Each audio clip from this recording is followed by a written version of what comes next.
Hola, bon dia. Soc la Rosina Malagrida, soc la responsable del Living Lab de Salut d'Irsi Caixa i cocoordinadora del Barcelona La Caixa Living Lab.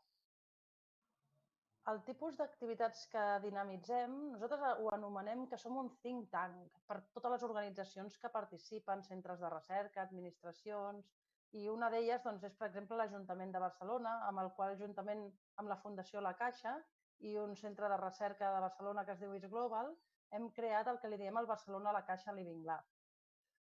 Per fer totes les activitats que fem, comptem amb més de 15 anys d'experiència en moviments de transformació del sistema de recerca i innovació i també experiència en educació i en comunicació científica, i ens avala la nostra participació en un ampli ventall de projectes competitius, per exemple, 10 finançats per la Comissió Europea, i alhora la formació que fem, hem format ja més de 5.000 professionals, principalment de l'àmbit acadèmic, en aquest camp de la transformació del sistema de recerca i innovació.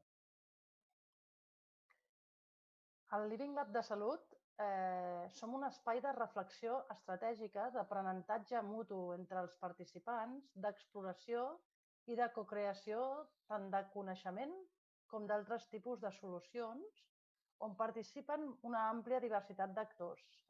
I la finalitat que sempre tenim des del nostre Living Lab, potser a diferència d'altres labs, és que nosaltres anem enfocats a canvi sistèmic. Nosaltres volem promoure canvis en el sistema, entenent el sistema amb tots els seus components, amb totes les seves àrees, i volem promoure canvis tant en el sistema de recerca i innovació com en el sistema en el que aquesta recerca i innovació va dirigida, és a dir, en el sistema on volem veure els canvis.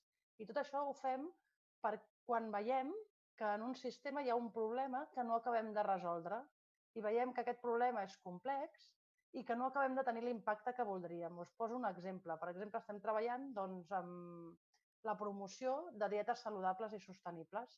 Sabem que l'obesitat no fa més que incrementar des de fa molts anys, la tendència és preocupant i per més que posem esforços no veiem que reverteixi aquesta tendència. I per tant, sabem que volem incrementar l'impacte del que estem fent, però no ens n'acabem de sortir.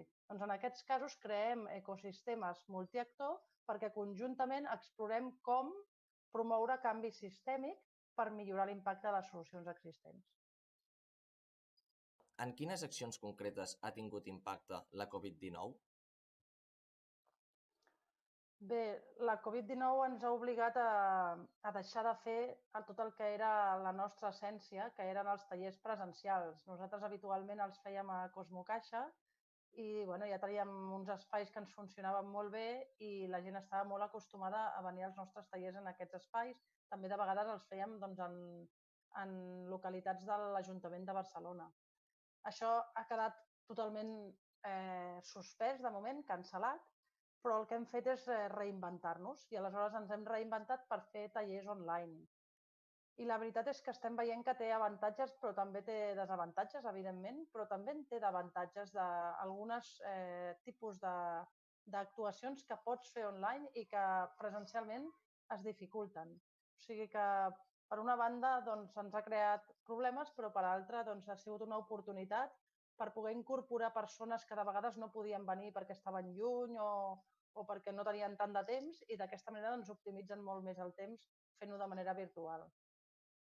També la Covid el que també ens ha obligat és a reaccionar davant de la problemàtica i adaptar els dos reptes en els que estàvem treballant ara mateix al context, readaptar-los al context actual i d'altra banda desenvolupar tot un nou repte molt vinculat a la situació actual a la Covid. Hem desenvolupat el que li diem el Coronavirus Community Lab, que és una guia metodològica per analitzar la complexitat dels problemes en una comunitat i juntament amb la comunitat definir un pla d'acció comunitari.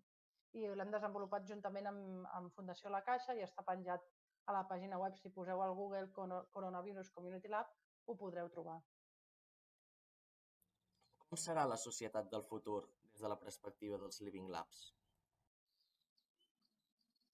La societat del futur des de la perspectiva dels Living Labs serà una societat en la que la recerca i la innovació estaran molt més integrades en la societat.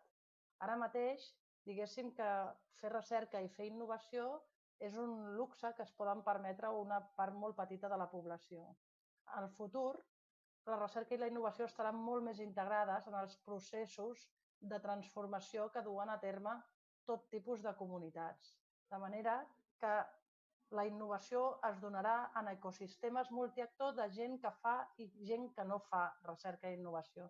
I tots plegats treballaran per resoldre col·lectivament els problemes que tenim a la nostra societat.